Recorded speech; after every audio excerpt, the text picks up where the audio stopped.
Hello everybody, and welcome to the inaugural episode of what I hope will become a new series everyone can enjoy. Custom Hearthstone Cards. Original name, right? Bet you can't tell what this show's about. Okay, moving on. So, first, a little information on what we will be doing here for each episode. Here's the breakdown. Step 1. I waste countless hours scouring the interwebs for user-created custom Hearthstone cards. Step 2. I choose, based only on my oh-so-professional opinion, which cards I'd like to feature. Step 3. I'll feature a selection of cards, give my opinion and my thoughts on each, and throw in a few Hearthstone skits, special sections, and even viewer cooperation every week. Or bi-weekly. Or monthly. Really, whenever I get the videos out. So without further ado, let's move on to the first card of this series. Oh, a weapon on a mage. Looks like we're starting off on a great foot. So, Staff of Dominance, a 1/4 weapon for 3, not terrible, basically a rogue hero power with 2 more durability for 1 more mana. However, the weapon's ability makes it really flexible. Your hero power costs 1 less, so you'll be fire blasting things for only 1 mana. The trade-off here is that every time you do cast your hero power, you'll lose a durability. Fair enough. I like this card because it introduces a fresh new idea to Hearthstone without being anything wildly out of place. And because it costs 3 mana and also gives you the option to attack for 1 damage, it can be used to clean up any stragglers from the first 2 turns as well. Great card. Who's next? Felendrin the Banished. 5 mana for a 1/4. Even with its abilities, Charge and Wind Fury, it feels a bit underpowered for a turn 5 drop, especially as a legendary. However, it is a neutral minion, meaning you can just shove it into whatever deck you feel like, ideally Paladin or Shaman. Why? Imagine waiting until turn 6 and throwing a Rock Fighter on it. Lay it down next to a Fire Tongue totem, or, as a Paladin, give it Blessing of Might or Kings. Long story short, this guy is as much of a removal target as he is a buff sponge. Worst case scenario, you can trade down on stragglers on turn 5 and hope he survives another turn to strike again. Maelstrom Weapon. At first glance, it appears deceptively underpowered. Then you realize its ability and the type of deck that'll be running it. It's a Shaman card and essentially exists to offset your overloads. Turn 4, equip this, clean up a minion, and cast a lightning bolt for free. I feel like it isn't too terribly overpowered, however, seeing as how Shaman's highest cost spell is only 5.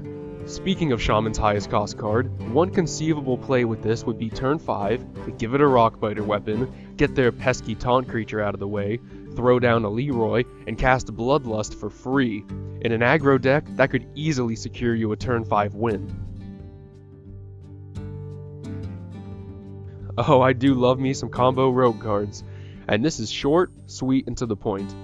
Flyest Smuggler is a 2/3 for 3 with the awesome combo of drawing a card. Before we even get into the card itself, look at that flavor. Oh, it's just dripping. It might be a tad overpowered though. Drawing a card usually costs around 1.5 mana. Rogues are known to walk the line with this rule, however, with cards like Shiv and Fan of Knives, so it isn't terribly out of place. Perhaps making it a 2/2 or even a 1/3 would be more balanced.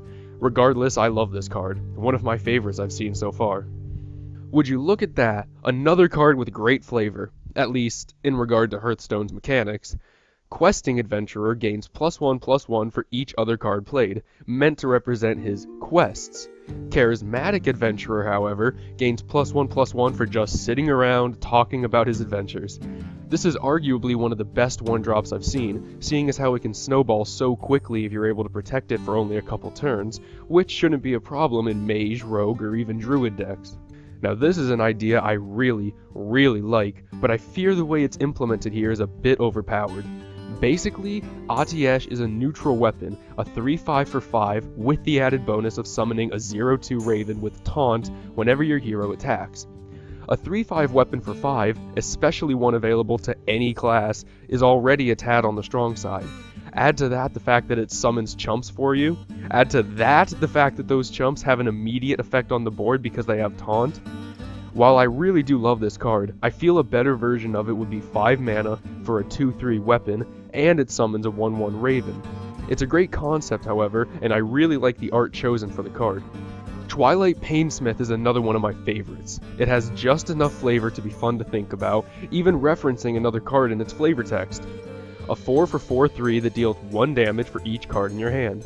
Maybe I'd lower his stats a bit with such a powerful ability, but that doesn't make the card any less awesome. Twilight Drake gains 1 health for each card in your hand. Paynesmith deals damage for each card in your hand. I love that. Great art as well. One of the few cards that I think is perfectly balanced as it is. Mercenary is a 1/3 charge for 3 with a great battle cry. Here's why I say it's balanced. On turn 3, the only weapons your rogue will have equipped are the basic daggers or maybe a Perdition's Blade. Omitting the possibility of a deadly poison, this creature will only enter as a 3/3 charge at maximum or a 1/3 at worst. However, while you could save it as a late game finisher with Assassin's Blade, I don't feel that breaks the card. If this card were to be deemed too powerful, my only idea is to remove the charge. Boundless Conviction, a very powerful card that may need some explaining. 10 mana, gain 2 mana crystals. All cards cost 1 this turn. So allow me to break that down real quick. You'd spend 10 mana, reducing your mana to 0. Then, you would gain 2. All cards now cost 1. What this allows you to do is cast 2 cards that normally could not be cast on the same turn. For example, 2 Argent Commanders, a Lay on Hands, and an Avenging Wrath. Or, if you want to get really sadistic, 2 Giants. This is an awesome card with a lot of outside-the-box uses. I really like it, and I really like the art. Here's a cool one, Marksman Rifle. 2 mana for a 2/1 weapon, Hunter. At first glance, it sucks. At second glance, you notice the ability. It doesn't take any durability damage if you use it to kill a minion. That's really awesome. You could use this for turn 3, possibly 4, and squeeze out a couple damage before it's destroyed on turn 5. And the best part, if your opponent plays an Acidic Swamp Ooze on turn 3, you've only lost out on a 2/1 weapon. Cards like this are the reason blue was my favorite color in Magic the Gathering. I've noticed a few people jump straight to conclusions when reading this card and don't really understand the purpose. Time Warp costs 10 mana because you get to take an additional turn after this one. A lot of people assume this is useless and really only nets you an extra card draw. What they forget is that, in Magic terms, you get 2 battle phases. Are you behind on the board? Use that first turn to make some unfavorable trades and try to restabilize with the second. Are you ahead? Clear his board, throw down some minions, and enjoy not having to wait for them to attack. I don't see any way to nerf this card without completely retooling it, but I don't think it needs it. I think this is a great one-of, especially in control mage decks. Going back to Magic, if you remember the fight mechanic, that was an interesting one. It basically allowed 2 creatures, or minions, to deal damage to each other without actually attacking. This could prevent certain abilities from triggering, allow you to kill something normally out of reach with your Emperor Cobra, or give you even more ways to dictate the battlefield. That's essentially what Confrontation is, an extra attack for one of your minions that isn't actually combat. The way it's worded on this card leads me to believe it wouldn't work nearly as limitlessly as it does in Magic, but I enjoy this card and think it could find its place. I'm gonna start off by saying I fucking love the art on this card. Maybe it's the perfect shade of green that matches the Hunter border, or maybe it's just the positioning of the character, but I love it. Onto the actual card though, Killshot is a 3-drop Hunter spell that deals 5 damage to a damaged minion. Strictly worse than Execute both in mana cost and ability, but it provides the Hunter with more damage than they had previously, so I think it's alright. Plus, this card can target your own minions, whereas Execute would just kill them outright. Maybe dealing 5 damage to your Gurubashi Berserker is all you needed to win the game. Either way, lowering the mana cost would probably help this card out. Another card with amazing art. Cripple is a Paladin's secret that silences the next minion summoned. Now, whoever made this card overlooked the fact that secrets are all at the same mana cost for a reason, so you can't tell which one your opponent played by looking at his mana. However, even as a 1-drop secret, I think this card is awesome. And notice it doesn't say enemy minion. If only we could go back to the days of being able to trigger our own secrets, this would be so useful to silence minions with negative battlecry abilities like Injured Blade Master. It is one of those secrets you'd want to play at the perfect time, however. Turn 8 and you've only seen a couple of their endgame cards, maybe you'll get lucky and silence a rag. Now this card is interesting, and may take a second to understand. For 6 mana, Chaotic Energy allows you to set your mana on your next turn to 10. When that turn ends, your mana crystals become set to 7. So here's the trade-off. You can cast this on turn 6 and play a giant or whatever other high cost combo you'd like on turn 7, and everything would be fine. However, if played on a later turn, say 8 or 9, it'll still revert your mana back to 7 regardless of what you were at. That's why I really like this card. It's very specific, almost requiring you to play it on turn 6 or don't play it at all. More beautiful art and more beautiful flavor. Hand of Sacrifice. For 4 mana, restores a friendly minion to full health, gives it immunity for the rest of the turn, but you take damage equal to the minion's attack. That's the sacrifice. And it also works mechanically. If you want to restore a strong, late-game minion to full health, you'll definitely be paying a hefty price. Spiritual Insight does something that I would have assumed would have been introduced into the game already. Cards involving overloaded mana crystals. For 2 mana, you can deal damage equal to the number of overloaded crystals you have. On average, that'll be between 2 and 5 cards for 2 mana. Such value. This card would also work well and fit the flavor a bit better if it were a draw card for each overloaded mana you have. But both are great, and I love this card. Slowfall Enthusiast is, by far, my favorite custom card I've seen so far. It has so many uses and introduces something completely fresh to Hearthstone, canceling battle cries. A fairly chumpy minion at 2 for 1/2, it can then cancel out any battle cry abilities on turn 3. Notice, however, that it does affect your own minions as well, so don't go playing your Harvest Watcher quite yet. This thing will silence everything, your opponent's Fire and Frost Elementals, Cabal Shadow Priest, and even Mad Bombers.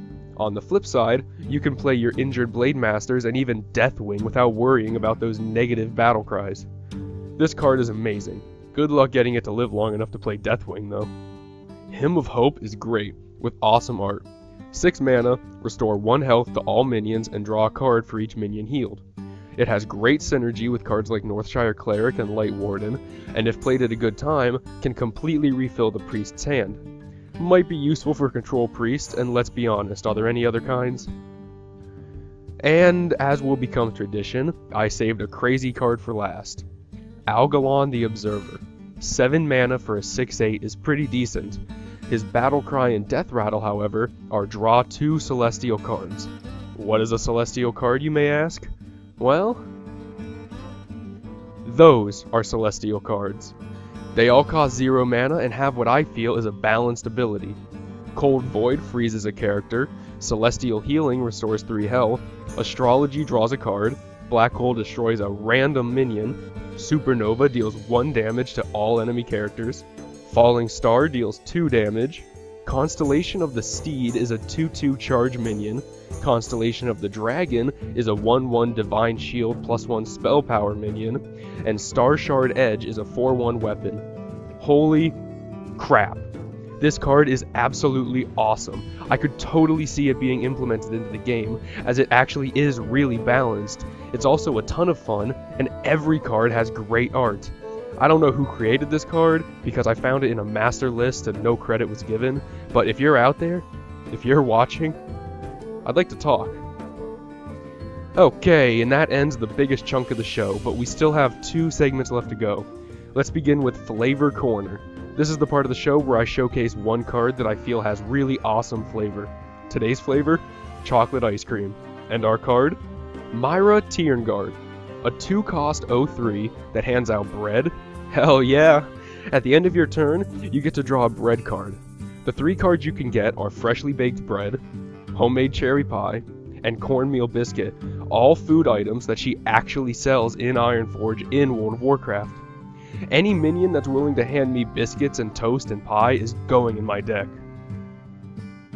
And our last segment, Fix This Card. In this segment, I will show you a card. It might be underpowered, it might be overpowered, or it might just need a slight tweak. I want to hear your ideas in the comments for how to fix this card. Today's card? Outnumbered Swordsman. An 0/5 for 6, but he gains +2 attack for every enemy minion on the field. Think he's too strong? Too weak? How would you fix it? Tell me how in the comments below. Thanks for watching, and I hope to see you guys next time. Later.